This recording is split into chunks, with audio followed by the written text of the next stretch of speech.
what to do when you go off course. Welcome to the Hopefulist, a daily talk show hosted by veteran broadcaster Wendy McClure. Join Wendy each day as she shares her life lessons that transformed her from perpetual pessimist to the ultimate hopefulist. The perfect morning show to get you caught up on the day's top stories while sharing insights that will lead to positive transformation and bring out the hopefulist in you. For more inspiration, visit Hopefulist.com. And now, here's your host and hopefulist, Wendy McClure. Hello, welcome to the Hopefulist. Thank you so much for joining me, and I hope you are ready for your daily dose of inspiration and positivity, starting out with the quote of the day.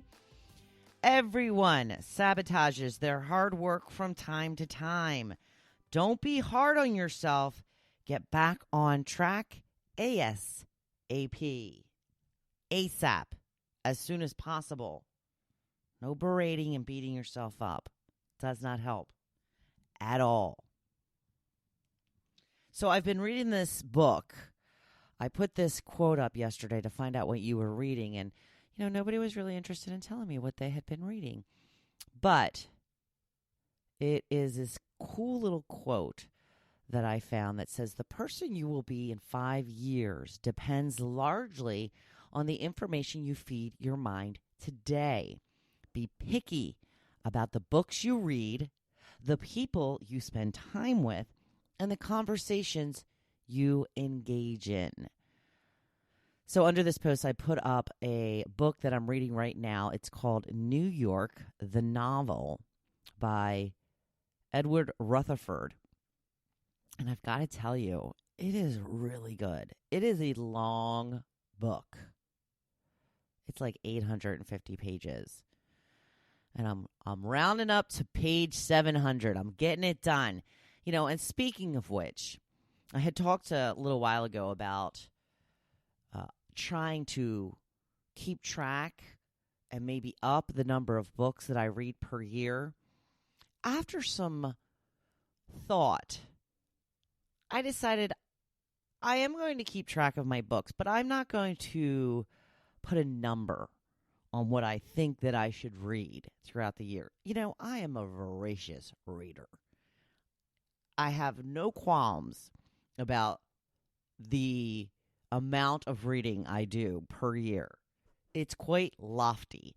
There is a lot of books that I go through. But there are times when I read books that are large. I mean, this book is 850 pages. That's 3 books worth of pages in one book. So, yeah, it's going to take me a little bit longer to get through this one. I also have on my upcoming list of to-be-read items another book from the author of Pillars of the Earth in the series. I've read the first 2, and I had purchased the third one so that I could read it at my leisure instead of having the library demand when I read it. And that one's a 900-page book as well. So I'm going to keep track of my books, but, if I can't hit that 100 book mark, I think that's okay. I'm not that concerned about it. So I spent most of last week reading this book, and obviously I'm not finished yet.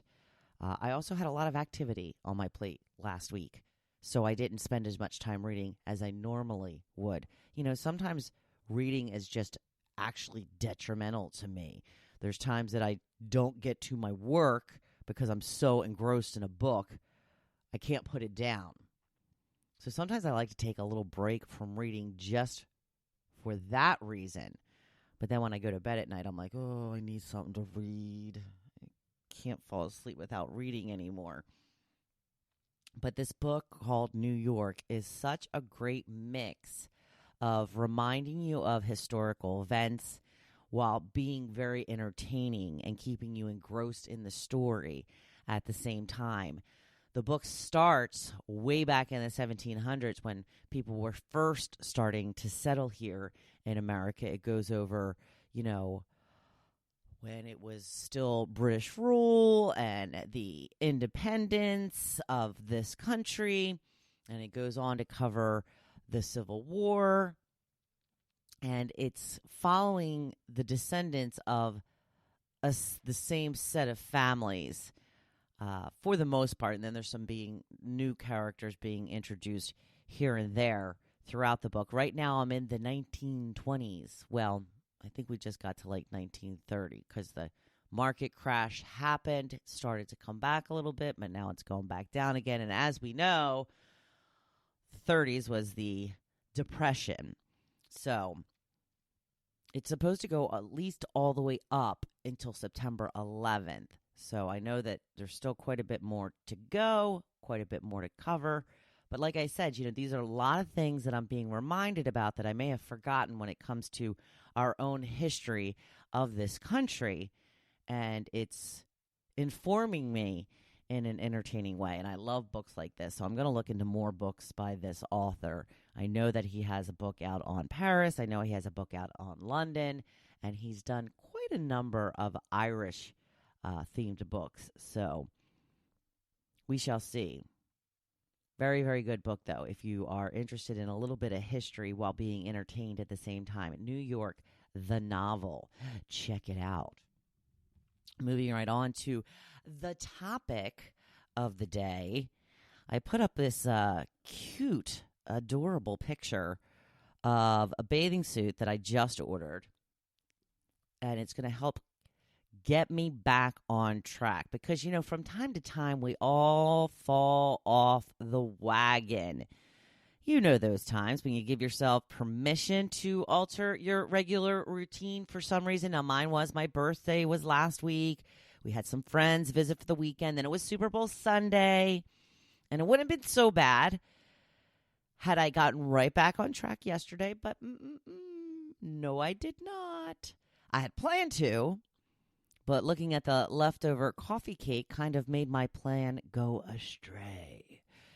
Looking back, because hindsight is always 20/20, what I should have done is thrown that cake in the trash and done my workout instead. But alas, I did eat the cake and then skipped the workout because no one wants to work out with a belly full of cake. If I would have been strong enough to have done the workout first, I likely would have been able to fight off the urge to eat the cake. But we learn and then we do better, right? Mostly. Here's the most important part. I'm not going to beat myself up for my missteps. These things happen. And berating myself will likely only make me feel worse, which will in turn cause me to keep making bad choices. So now I will get back on track. In fact, I'm counting down the minutes. 3 more hours until I can eat. But I have to get back to my intermittent fasting, which was working really well for me.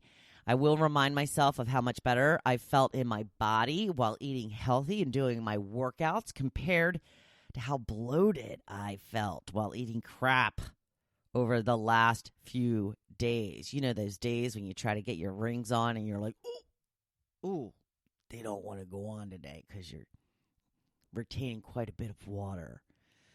Now, it's okay to take a few days, but once it goes over a week, it gets easier to forget the goals we were after and all the progress we have made. Do what you need to do in order to get back on track and continue toward these goals.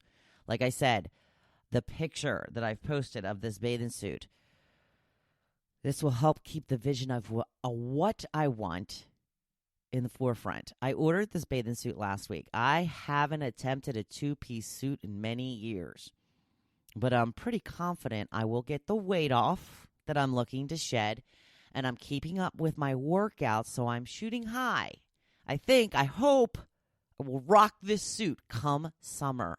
I will continue to look at the picture until the suit actually comes, and then I will put it somewhere. I will see it every day to encourage me to stay on the path to my goals.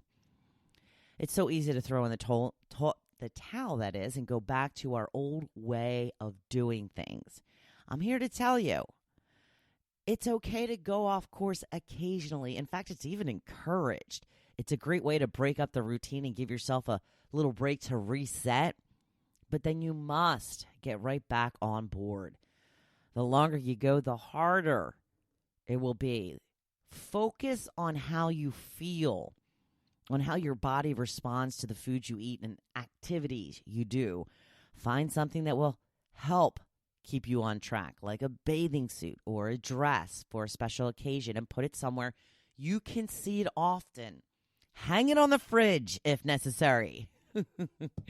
You can do this. I know you can, because I've been there. I've been wallowing in that belief that I just can't do what needs to be done. And if I can do it, I know anyone can do it. So I know you can. I believe in you. It's Tuesday. Does anyone else think this year is flying by?